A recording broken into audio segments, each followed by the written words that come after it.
Denotify हुए संस्थानों को लेकर भाजपा आक्रामक है। जहां विधानसभा सत्र के दौरान यानी जो बजट सत्र होने वाला है उसमें इसे बड़े मुद्दे के तौर पर भाजपा ले रही है और उसके साथ साथ आक्रोश रैलियां शुरू की गई हैं और जिला स्तर पर ये आक्रोश रैलियां निकाली जा रही है। एक बड़ा शेड्यूल बीजेपी की तरफ से जारी हुआ है और ऐसे में अब सत्ताधारी दल कांग्रेस पार्टी का क्या इस पर टेक है, यही जानने की कोशिश करेंगे। खबरें अभी तक के साथ मौजूद हैं मुख्य संसदीय सचिव संजय अवस्थी, उनसे बातचीत करेंगे। सर, जिस तरह से डिनोटिफाई किए गए हैं संस्थान जब सत्ता में कांग्रेस पार्टी आई, अब उस पर पॉलिटिक्स हो रही है, भाजपा आक्रोश रैलियां निकाल रही है, सड़कों पर है, सदन तक विरोध करने की बात कह रही है। आखिर कांग्रेस इस मुद्दे को किस तरह से लेती है? क्या लगता है कि क्या ये जायज था कि डिनोटिफाई संस्थान करने पड़े?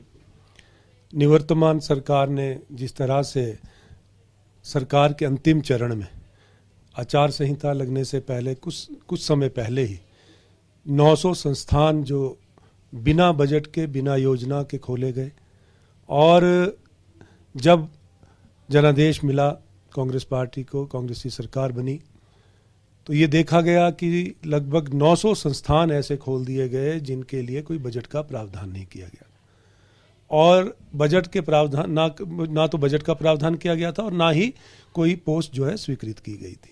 ऐसे कैसे संस्थान चलेंगे?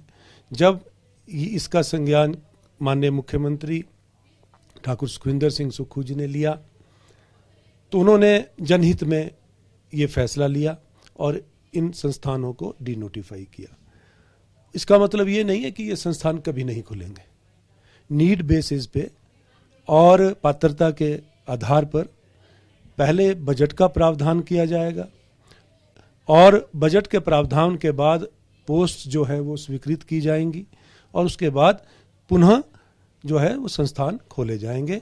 ऐसा जो है माननीय मुख्यमंत्री जी का मानना है। पूर्व मुख्यमंत्री जयराम ठाकुर कह रहे हैं कि जब कांग्रेस से की सत्ता थी और फिर हमने सत्ता हासिल की, उस वक्त भी ऐसे संस्थान खोले गए थे, हमने उनको चलाया है। और जो कर्जे की ये बात कह रहे हैं, ये पुराने समय से कर्जा एक हमारे ऊपर भी एक परंपरा के अनुसार ये कर्जा जो है हमें मिलता रहा है, तो ऐसे में बेवजह राजनीति इस पर हो रही नहीं, ये गलत बात है। और जिस तरह से जो इन 5 वर्षों में जो निवर्तमान सरकार ने हिमाचल प्रदेश की जनता को कर्जदार बनाया, जिस रेशो में कर्जा लिया गया, पहले कभी भी इतना कर्जा नहीं लिया गया। दूसरी बात ये थी कि सत्ता सुख के लिए वो हम जो है सत्ता सुख में जो इन्होंने 5 वर्ष गुजार दिए, लेकिन जनहित की जो योजनाएं सिरे नहीं चढ़ पाए, उनको धरातल तक नहीं पहुंचा पाए।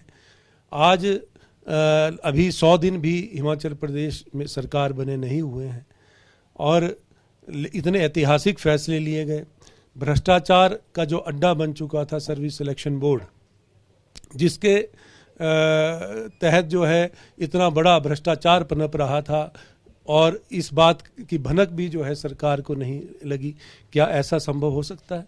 और इससे जो हमारे हजारों लाखों जो युवाओं को जो शिक्षित युवा है, उनके भविष्य को देखते हुए ये इतना बड़ा फैसला लिया गया।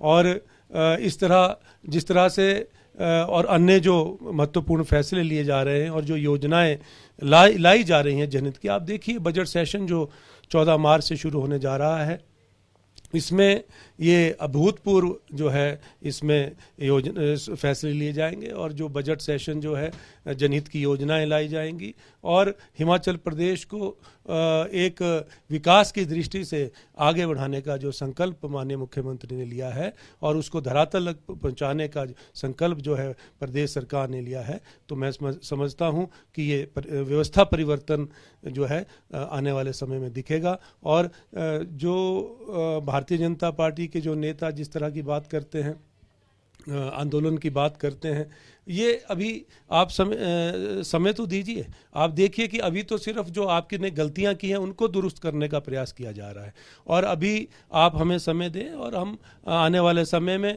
आपकी गलतियों को भी सुधारेंगे और हिमाचल प्रदेश को विकास की दृष्टि से आगे भी बढ़ाएंगे। अवस्थी जी, आपके पास महत्वपूर्ण जिम्मेदारियां हैं और आप मुख्यमंत्री के भी करीबियों में गिने जाते हैं।